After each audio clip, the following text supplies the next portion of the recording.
I was able to completely revive a book on Amazon KDP just by changing the cover, and here's exactly how I did it. I pulled up Photoshop, opened up a new document, and started doing my competitor research. I collected the covers of the best-selling books in the niche and placed them all in a Photoshop document. This way, I'm able to look at all the covers together and find similar colors or themes or textures, elements, fonts. I can see what they have in common and use it to inspire my new cover. In our case, it looks like most of the covers use a photo collage template. These types of covers work really good with cookbooks because they get to show off the recipes that's inside. But since there are a lot of books using the same template, I wanted to do something similar to this cover. This one has a simple yellow background with illustrations, vectors, and text, no images, and that's what I wanted to go for. Now, as a bonus tip, I like to look at competitors' A+ content as well to get some more ideas of elements I can use on my new cover. Now, since this was a survival book, I looked up some survival elements online that I can use on the cover. I found a bunch of bags, tents, flashlights, and other elements in all different kind of styles,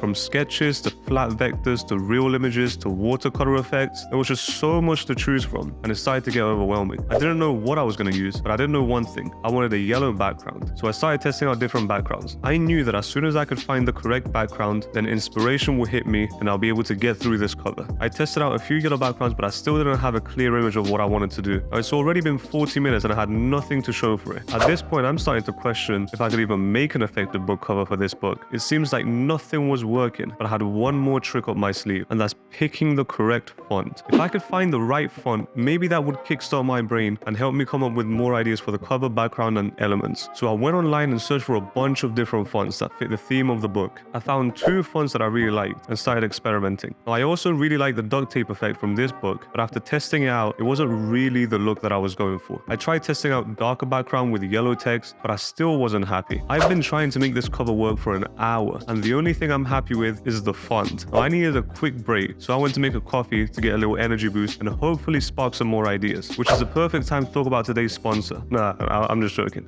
No sponsor yet. Anyway, let's get back to the video. With my new boost of energy, I blasted some Michael Jackson through my speakers, danced a little bit, and then got back to work. As soon as I sat down, I noticed that everyone was using the same danger signs on their cover, but they always kept them fairly small. I was going to do the complete opposite. It seemed like the skeleton sign is used in almost every single cover, so I went online and searched for a skeleton warning sign and placed it on the cover. I made sure it was big so it can take up a lot of space and get shoppers' attention straight away. The cover was slowly starting to take shape, so I switched back to the yellow background and started playing around with the positioning. I then added the subtitle with a slightly different font. This font was more readable, so even when shrunken down, it still had a slightly distorted feel to match with the theme. I noticed that a lot of the covers were using red elements to highlight unique selling points of the book. Luckily for me, the client's book also had a unique selling point, and it was a 10-in-1 bundle. So I went online and found a red circle element that matched perfectly with the theme of the book. I placed it on the top right corner and added the text 10-in-1 on top of it. Now, the cover was slowly coming alive, but the background was still looking a little flat. So I downloaded some grunge textures and blended that with the background. Much better. The only problem is that there's too much empty space under the subtitle, so I needed a way to fill it up. Since I was going for a black and yellow color palette, I downloaded a caution tape element and played around with it to make it work with the cover. Now the cover is starting to look good, but the large skeleton sign is looking a little lonely, so I searched for some more signs online and scattered them throughout the cover. I rotated them in the opposite direction of the main skeleton sign to add more movement to the cover and create a more dynamic feel. I could feel that the cover was almost ready, but there was still a lot of empty space under the subtitle. But luckily for us, the original subtitle was actually too long, so I kept only the first part because the second part just talked about what's inside the book. So this was the perfect opportunity to turn the rest of the subtitle into bullet points. Now, I actually ended up getting rid of one of the signs and using the icon inside the sign as a bullet point. I added a distorted looking underline to separate the title and subtitle, made some color adjustments of the caution tape to create more contrast, and moved the author name back to the left side for more balance. Now, finally, after all this work, the cover was starting to actually look good, but there was a very small thing I wanted to add to give it that extra cherry on top, and that's even more texture. I added more texture to the background, some texture to the signs to make them look a little rusty, and some texture to the caution tape to make it look a little bit more realistic. And pow, the cover was finally done. Well, almost, because we still have the back cover left and the spine. And before we could get started on the back cover, we need the correct measurements for the book.